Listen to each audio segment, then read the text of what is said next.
Welcome to Gone Outdoors. Kyle Agre and Scott Brewer of Brewer Agre Outdoors.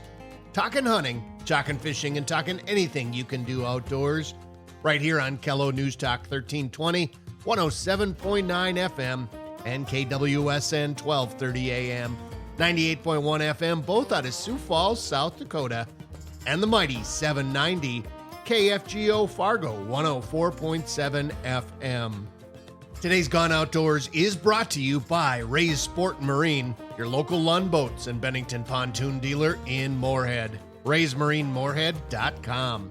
Adventure RV across from the Fairgrounds Inn, West Fargo, your number one RV dealer in the FM area. AdventureRVSales.com. Devil's Lake Tourism. Looking for wide open spaces, amazing fishing, and a refreshing escape? Discover Devil's Lake, where adventure, relaxation, and North Dakota hospitality come together. Plan your stay at devilslakend.com. The Outdoor Adventure Foundation. For over 17 years, the foundation has created life-changing outdoor adventures for youth facing life-threatening illness, injured veterans, and first responders. Learn more at outdooradventurefoundation.org. Strand Ace Hardware, Barnesville and downtown Pelican Rapids, proudly family-owned for 70 years. Valley Truck Gear, protecting your equipment. The Outdoorsman, and Onyx Fish Midwest, cast beyond the familiar. And we hope that you had a great Independence Day holiday. Hope you had a chance to get on out and enjoy the outdoors. It was a fabulous, fabulous weekend throughout the region. The week in between now hasn't necessarily been so good, Scott. We've had certainly some thoughts and prayers of the folks over there just north of Detroit Lakes in the path of that tornado there near Floyd Lake. The Independence Day weekend was certainly a nice weekend. And did you get out and do any outdoor activities, fishing, foraging, anything exciting there? Yes, I did. I went out and did some fishing. Didn't do a whole lot of walleye fishing. Did a bunch of crappie fishing, which is always a lot of fun. And did some foraging, although I was surprised the woods where I forage, I didn't find a whole lot of what I was looking for. First time in probably close to a month that I didn't find a lot. And I'm not sure if it's the heat or what it is. We'll see what it is here now this weekend. Okay. So the oysters, maybe they've bloomed and maybe they're done. I don't know. They continue. Yep, they'll continue all summer. What are we looking for next, maybe in addition to the oysters? Right now, oysters, chanterelles, I think, are coming up, although I have never found a chanterelle. There's a lot of people in our area that do all over Minnesota. There's chicken of the woods, that'll be all summer. My next big one that I really look for is lobster mushrooms, but they're probably 2 or 3 weeks away yet. So a little patience. So keep looking, keep being diligent if you're out there in a walk in the woods and see what you see and have that reference manual handy, right? Yes. If you're not familiar, to make sure you're grabbing the right thing. And yes, I guarantee you will find a lot of stuff that you have no clue what it is. Kind of the fun of it, right? Is Yes. being able to sort through some of that stuff. And some days fishing is like that too, right? You never know what you're going to catch. Never know what you're going to run into. You target crappies, you catch largemouth, you target walleyes, you catch perch or smallmouth or who knows, right? It's always kind of the mystery of it that makes it fun. Foraging in my mind is kind of like going snorkeling in the ocean. There you go. You see so much stuff that you don't have a clue what it is, but you're interested in it. And for all of you that, and we've talked about this before, Kyle, you know, we all have a lot of friends and we tell them we're out foraging for mushrooms and they're like, oh man, I love mushrooms, but I just don't trust myself. I don't know what is what. And there's other ways where you can get your own mushrooms, and it's an experiment that we started almost 2 years ago that is now starting to come to fruition. Well, we've gotten one mushroom, shiitake mushroom from the logs we inoculated. One so far. We're working on them, though. We're Yes. working on them. Yes, we inoculated, in case you missed this here a couple of years ago when we did this, we drilled 750 holes into a bunch of logs, and then we stuck them down on the riverbank here at Kyle's house, and we inoculated those logs with 3 different varieties of shiitake mushrooms. And the beautiful thing about doing that is, we know what they are. We 100% guaranteed what they are, and they're safe to eat, not to mention very delicious. And it sounds like it's not like a farmer who you plant something and you harvest it once and the next year you got to replant. These logs will give up mushrooms for anywhere from 5 to 15 years. Pretty amazing. Pretty amazing. It's fun to watch the progress. Yes. We've seen a little action so far the last couple of weeks, and anxious to see what happens the rest of the summer. You know, Scott, when I talk to a lot of folks here, it seemed like with the Independence Day holiday on Saturday, that half of the people I know took vacation the week leading up to it. Yep. And that included my wife, and we got to spend a little time at the lake, a little extra time there. The other half, they took vacation the week after the 4th. They took the 4th holiday and then extended it into the next week. You did neither. You're going to go on vacation this coming week. What are your plans? I am going to Little Boy Lake. It's my wife's old family cabin. It's been in the family for 100 years. 100 years ago, they built this cabin, and it's still the same cabin there today. So we take our week vacation there every year. Why don't we go over the 4th, you might be wondering? Well, that's because other family members are using the cabin during that time, and we kind of take what's left over, which is just fine. I actually think fishing's a little bit better as we get a little bit further into the year anyway. So it works out very well for everybody. Sounds like a great plan, and we'll wish you good fishing and good weather and fun times and a lot of memories this week after the show and before we meet again next week on Gone Outdoors. So, Scott, we've got just an amazing show lined up here as we look for this week's Gone Outdoors guests.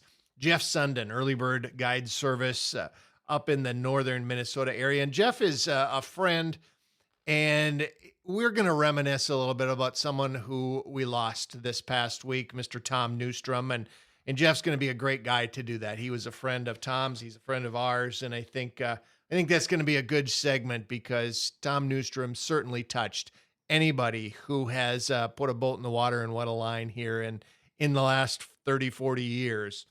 Sam Tumberg, Purpose-Filled Habitat Management. We're going to continue on with our preseason prep for hunting season and get a little information from Sam about some suggestions he has on eradicating some invasive species on your deer woods right now, this time of the year. We'll wrap up this morning's show with Forrest Leitch, Whiskey Creek Marine Tech, a little bit of a story from a recent adventure that he was on up to the Great Lakes Superior, and we're going to hear about how that all played out. Folks, we love having you with us today. We got to take a break now, so don't go away. We'll be taking that break, and we'll be right back with more Gone Outdoors. Onyx Fish Midwest, covering 11 states on both iOS and Android. All your fishing information is one click away. Searching for new destinations by species, abundance, or trophy potential, it's all at your fingertips, including access points and shoreline ownership. You get confused by special lake regulations? They're all on Onyx Fish Midwest. Real-time weather for your exact location, aerial imagery, and waypoint management, all right to your mobile device. Use code BA Outdoors to get 20% off your subscription at onyxmaps.com.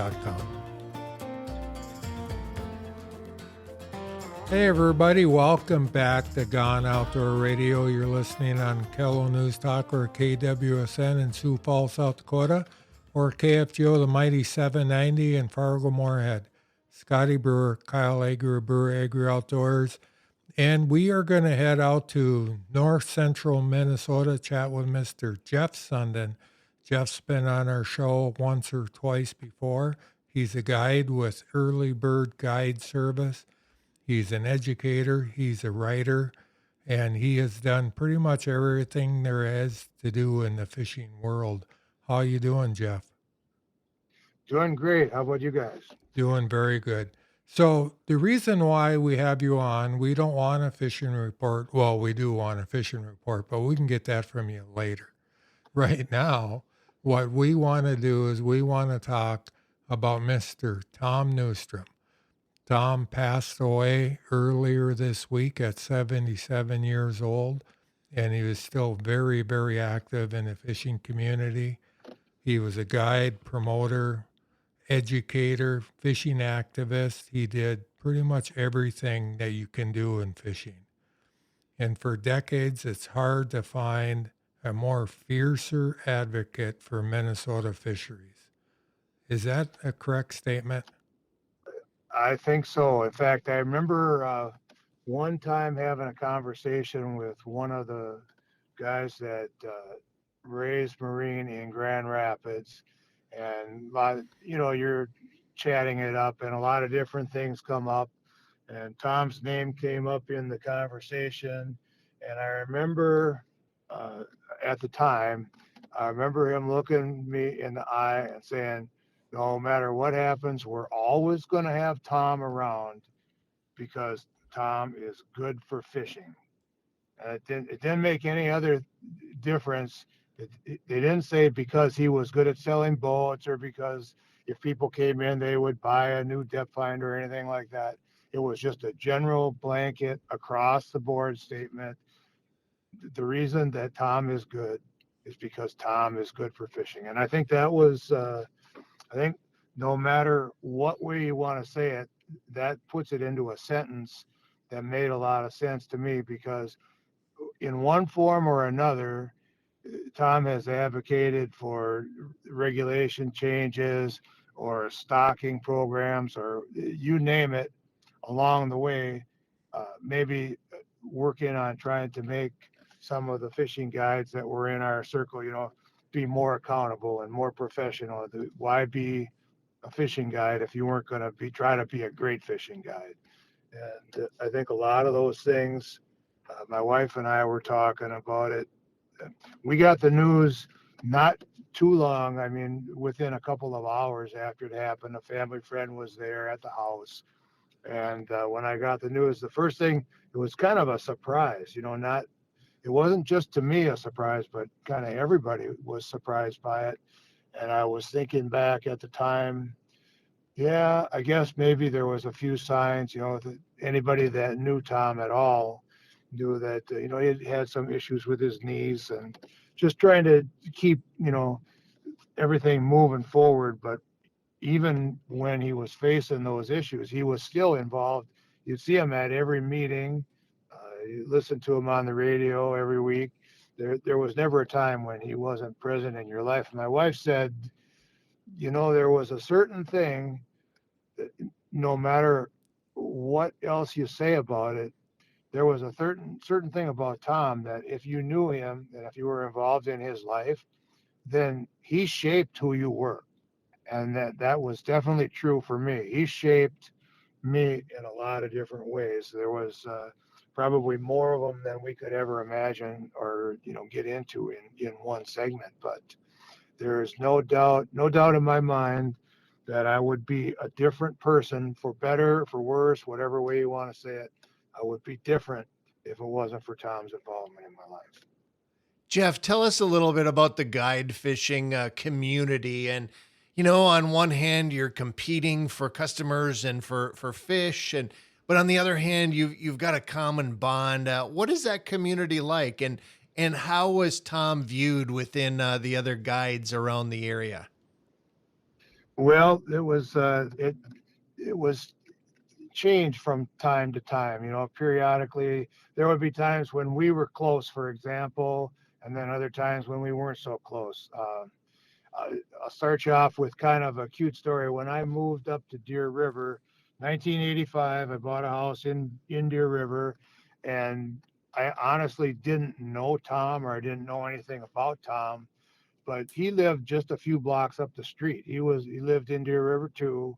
And one afternoon, my brother and his wife had come up, and we went fishing. And we somehow or another we were on Jesse Lake, and we were catching some fish. And Tom was there, and we caught his attention. And at the end of the day, he came walking up my driveway in Deer River, and he shook my hand. He introduced himself. He says, I'm Tom Neustrom. And the next words out of his mouth was, I'm kind of everybody's guru around here when it comes to fishing.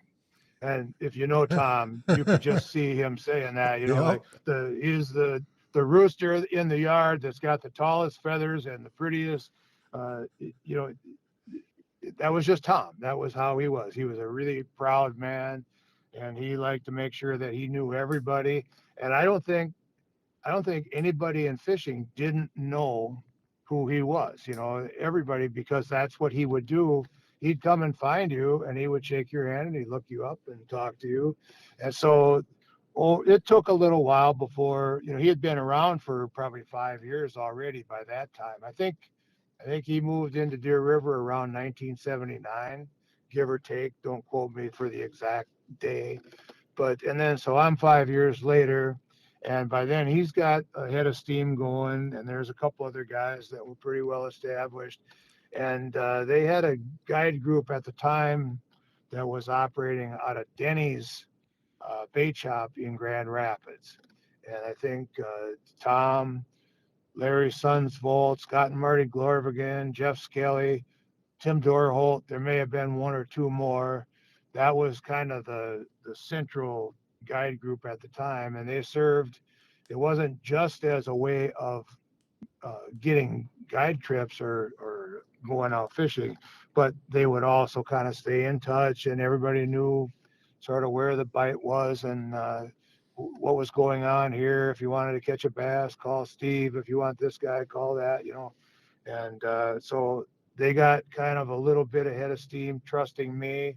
And then eventually that group, uh, the Denny's bait shop turned into a gas station. It was owned by somebody else. And so we formed a new group called the Northern Minnesota League of Guides. And that lineup that I just mentioned to you was all pretty much still the same personalities, except now I was in it too. So that was probably during our closest times when we were really heavily involved, and a couple of more people came and went. And if you're familiar at all with guide groups and coalitions and so on and so forth, it always sounds like a fabulous idea when you start it, and then it always works pretty well for a little while. But at a certain point, it's the rock band Yep. that there just has to be some kind of a rub, and everybody has to go their separate ways. And so over time, the different involvements, they kind of split off. We went two separate ways. I had one group, Tom had a different group. That one they called the Minnesota Fishing Pros, and they kind of went and did their thing, and we went and did our thing. But so on and so forth.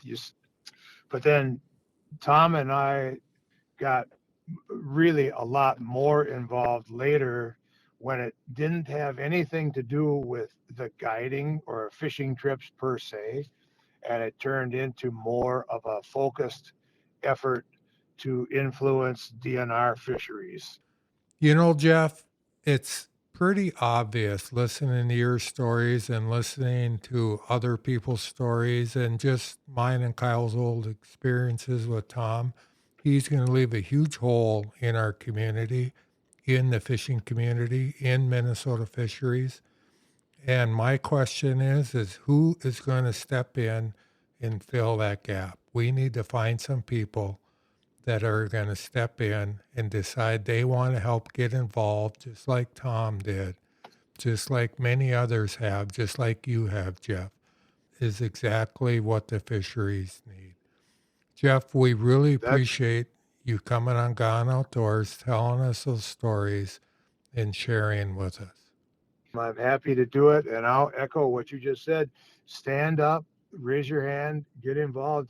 There's lots of people with an opinion, and you can use that opinion to influence fisheries, the future of what happens in our state with fishing, electronics, all that stuff.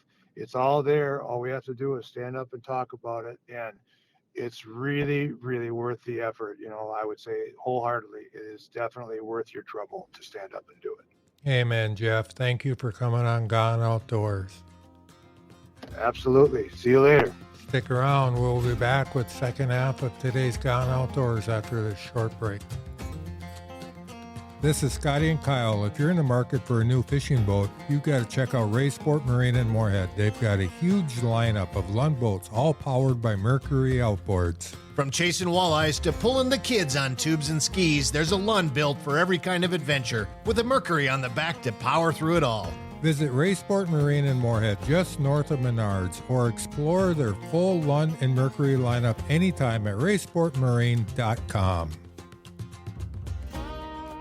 Welcome back to the second half of this morning's Gone Outdoors. Kyle Agre and Scott Brewer of Brewer Agre Outdoors, talking hunting, talking fishing, and talking anything you can do outdoors right here on Kello News Talk and KWSN in Sioux Falls, South Dakota, and the mighty 790 KFGO Fargo. We're excited to welcome back another familiar voice. And, last week we talked a little bit about food plots and going in depth and evolving our food plot strategy.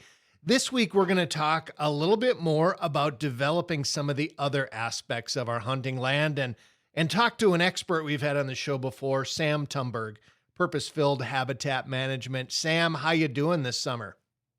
Well, I'm doing great. It's been a busy summer, but another summer to be out in creation and enjoy the outdoors.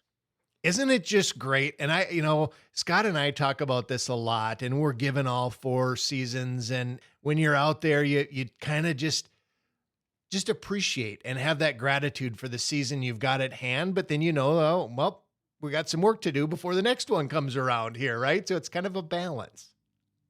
Oh, yeah, absolutely. I mean, I struggle with that. I'm going 6 days a week.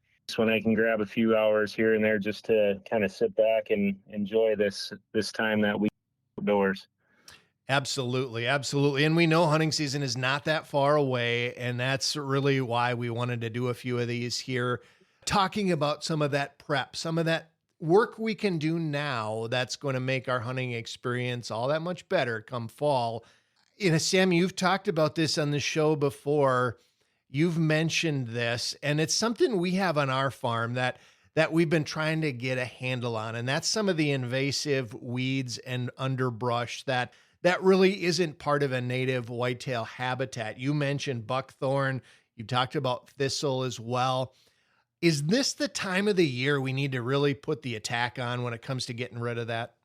Yeah, absolutely. I mean, May and June, that's our sap flow window with buckthorn. So when that plant is growing and it's pushing out, and when we put herbicide on that time of year, the efficacy of it just goes down. But once we hit July, we kind of flip, and we're starting to get towards that time where the plant's actually preparing, so it starts to pull back in. And I mean, July 1st is our window where we can start going after it. In the later summer, the more effective that herbicide is. But I always use July 1st as my go time. I like to go into those more sensitive July 1st, where I need to do some foliar treating or some cut stuff. It might be in those bedding cuts and those types where we think the deer are hanging out. It's nice to get in there and get out. And then when the fall rolls around, I'm still going after buckthorn, but I'm doing it more in like those or maybe around the edges of your food plots and that kind of thing. But yeah, this is definitely the time to target thistle as well. I mean, you mentioned thistle, and now is where the thistle's kind of sticking out above the grass, and we can see it easily. Thistle is a real threat. It's a perennial thistle, and it's real persistent. So we want to hammer it now. Stingers, the herbicide to go after thistle. Actually, the generic version is called Sonora, but that does real well with kind of your plumeless thistle or your thistle that we tend to have in these areas. But it's a great time to go knock that stuff out, because just like buckthorn, if we let it go to seed, then it just where. But if we can catch it right now before that seed head is viable, it's a great time to kind of improve the landscape by getting that stuff killed. Sam, before we jump ahead here, I want to just for our listeners go back because we've talked about it on previous shows, but why is it that buckthorn is something we want to eradicate from our hunting land? I would consider buckthorn probably the greatest ecological threat that we have to our wooded acres. It is a very persistent seed producer. If you see a buckthorn seed tree, I mean, it's got thousands of little seeds on it. It grows well in the shade and it grows fast. So, I mean, it normally on the edges of the woods, but it can spread right into the shade and basically take over the understory of the woods. And I always say it when you're walking in, let's say an oak stand, and you see nothing but buckthorn in the understory, that oaks is probably the last stand of oaks that particular property will ever have, because the buckthorn just does not allow anything else to grow. So you got to get it killed out of there so our natives have a chance. Otherwise, I think Western Minnesota, even once you jump into North Dakota, any of those fence rows, those little groves, a lot of them are just packed full of buckthorn, and that's all they're going to be eventually is these buckthorn thickets, and we're going to lose all the beautiful native trees that we've gotten to enjoy throughout our life. So, Sam, is buckthorn not good deer habitat at all? Absolutely not. I mean, that you'll see some browse on buckthorn here and there, but diuretic, it makes them sick. So, I mean, if you see deer eating buckthorn, that just means that they're hungry. They'll always select natives first over buckthorn, but it is not good habitat. Yes, it is thick, and yes, you will see some deer bedding in it if that is literally the only option that they have. But native is best. That's what we want to be thinking. Deer habitat. We want to think, how can we help and promote our good native plants? That's fantastic advice and fantastic information there. So let's jump ahead here, Sam, and take a look at maybe another consideration this time of the year. It's warm. We've got heat. Summer. Water is always something that our animals, our wildlife are going to need. And I know a lot of people, they install, they build their own watering holes. And so what's involved with all of that? Yeah, so water is, I mean, it's one of those things I felt like I kind of overlooked for years, but man, a well-placed water hole or water tank can be a very, very powerful hunting attractant. So, I mean, when I'm installing water holes, which it's normally just a water tank, I'm looking for something. I want a water tank that's over 100 gallons, 150 gallons to 200 gallons is even better. But I'm looking to put those in those really good staging areas. So if you know your property well and you know where the deer are bedding, you want to stick those water holes, just off those main bedding areas, basically in between bedding and food. And that can be just a great spot to intercept a cruising buck. And I say this because last year I literally shot my bull buck as he was drinking out of one of these water tanks.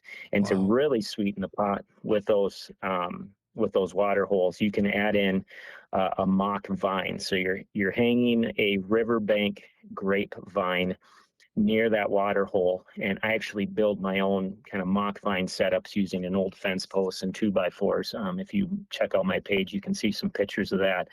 But that can also get a buck, pulling in within bow range of your stand site. The buck that I got last year, he was hitting the water, but he was hitting that mock vine right in daylight, and it was the third day of bow season, so we were still in September. But you're basically building these phenomenal social hubs when you make a setup like that. And again, it was 84 degrees the night that I shot my buck, but I knew right where we needed to hunt that night because I knew the deer would be on water, and that's what he did. He came right into the water tank and gave me my shot. Okay, Sam. So as we're setting up our water tanks and we're building them now, right in the heat of the summer, is now when we want to have that mock vine added to it, or is that something we add as we get closer to fall?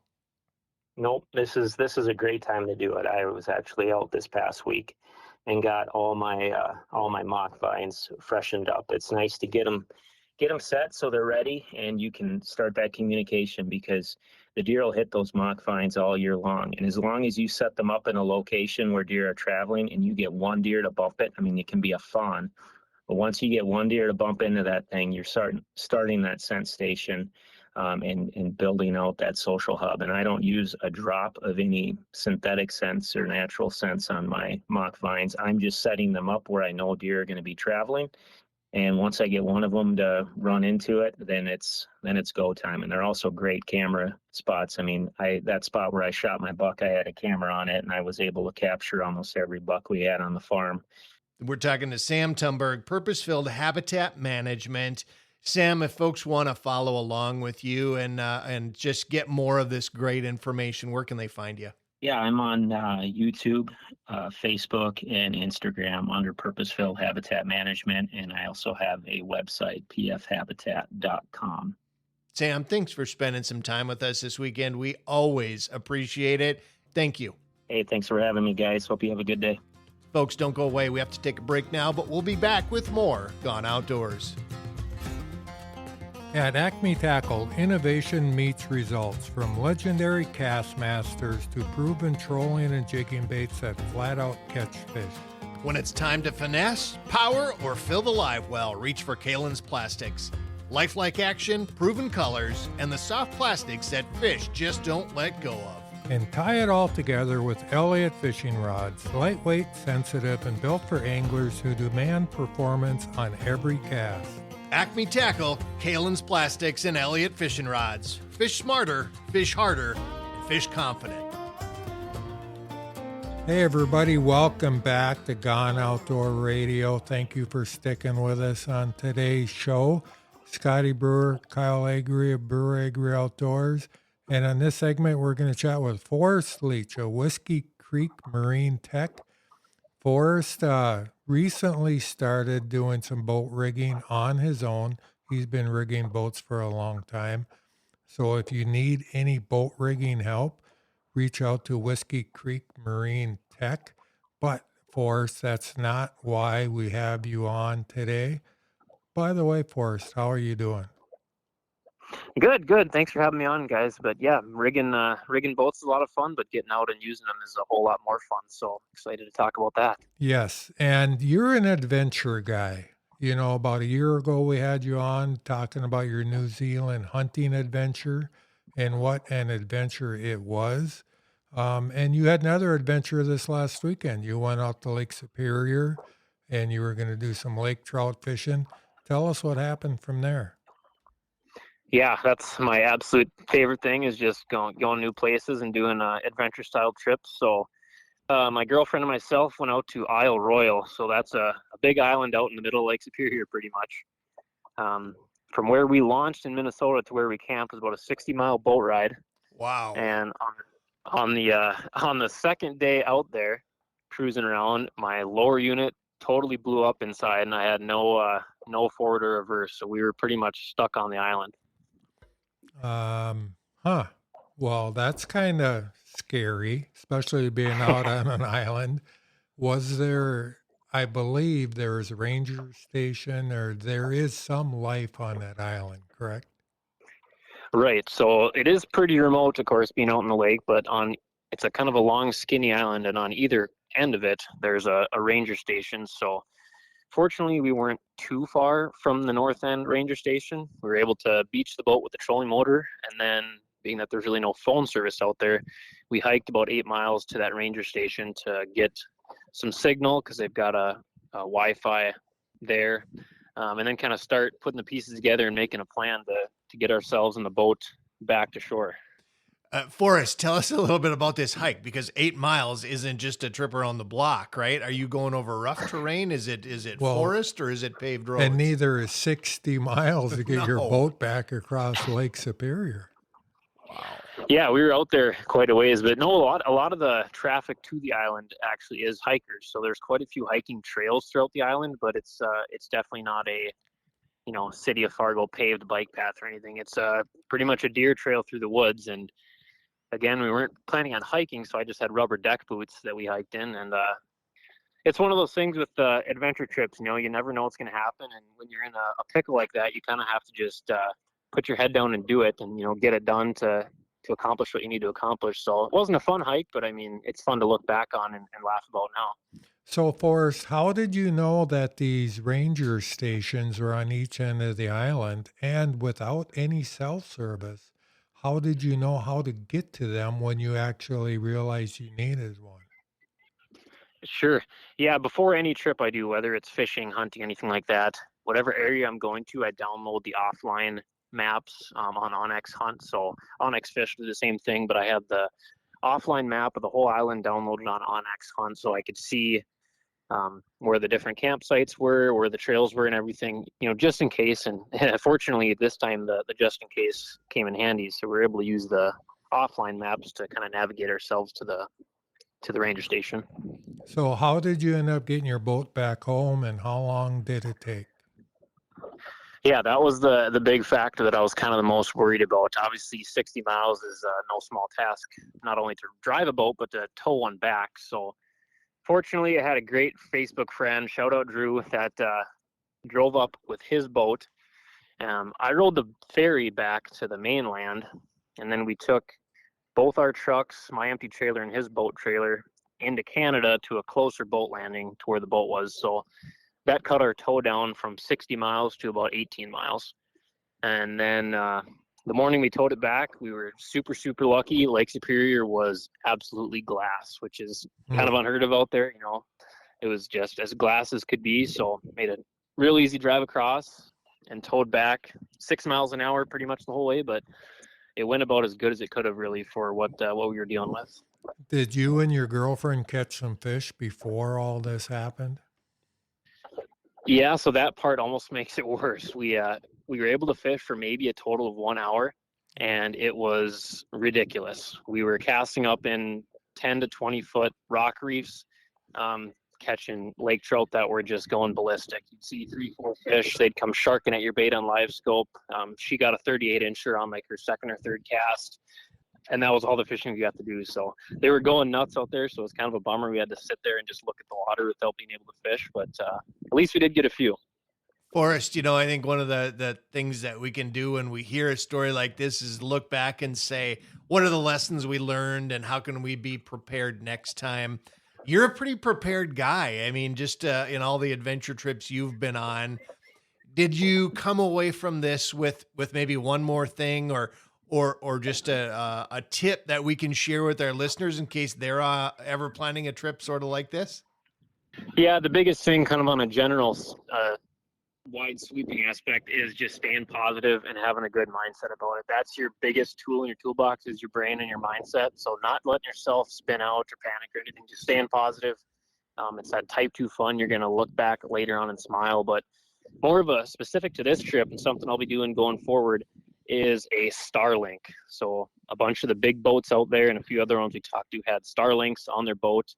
So they were able to have perfectly good internet out in the middle of nowhere. Yeah, and it sounds like that Starlink works very well. I know Kyle has one and he uses his a lot. And I'm sure there's a lot of other things that you had to do to prepare for this trip that you're not even going into. Right. There's a lot of planning that goes into any of these trips, of course. And that's, a big part of the fun is all the anticipation and planning. And that's really why I enjoy it is all the making a big adventure out of something that can be, not always thought of as adventurous, just going fishing, but making it into something a little bigger than that. The next time, I'm pretty sure I could sense it in your voice that you're going to go back so you can go fishing there again. Oh, absolutely. Yep. This was my second time up there, and if I'm lucky, I'll get there 30 more times before I'm dead. I hope you do, Forrest. I hope you do. And thank you for coming on Gone Outdoors, sharing some of your experiences, sharing some of your tips with our listeners, and hopefully you can make one of their trips go a little bit better. Thanks, buddy. Absolutely. Yeah, thanks for having me on, and hope everybody listening gets out and has an adventure of their own. Special thanks to our Gone Outdoors show sponsors, Raysport Marine, Adventure RV, Devil's Lake Tourism, Valley Truck Gear, Strand Ace Hardware, the Outdoor Adventure Foundation, the Outdoorsman, and Onyx Fish Midwest. Thank you for tuning into today's Gone Outdoor Radio. Follow along when you're on the water or in the field. Gone Outdoor Podcast. KFGO.com, KWSN.com, KELO.com, Apple Podcasts, or on Spotify. You can always find us at breweragreoutdoors.com and on social media. Until next week, from Scotty and Kyle, we will be gone outdoors.